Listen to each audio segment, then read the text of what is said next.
শিবির, রককাঠি এরকম অনেক অনেক বিষয়।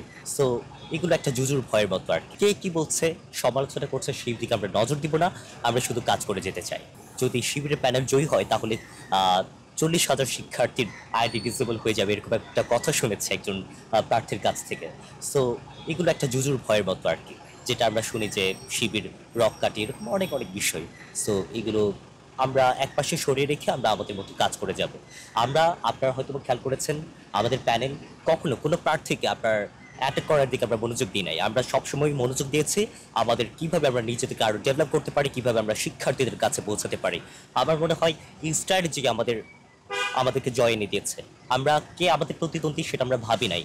আমরা সবসময় ভেবেছি যে কিভাবে আমরা শিক্ষার্থীদের কাছে যেতে পারি, কিভাবে তাদের সাথে আমরা ইন্টারাক্ট করতে পারি, তাদের কথা শুনতে পারি, এইভাবে আমরা এগিয়েছি। সো এখন পর্যন্ত এবং আগামীতে আপনার কে কি বলছে, সমালোচনা করছে, সেই দিকে আমরা নজর দিব না। আমরা শুধু কাজ করে যেতে চাই। মানুষ যেটা বলছে, এই শিবিরের প্যানেল আসার পরে ক্যাম্পাসের মধ্যে একটা পরিবর্তন আসবে। অবশ্যই আসবে। সেটা হচ্ছে আপনি এই যে দেখছেন যে বহিরাগত ঘোরাফেরা করছে, এটা আমরা সীমিত পর্যায়ে নিয়ে আসতে পারবো। আমাদের ক্যাম্পাসের মধ্যে এত জ্যাম, আমরা সীমিত পর্যায়ে আমরা সেটার একটা স্ট্রাকচারের মধ্যে নিয়ে আসতে পারবো।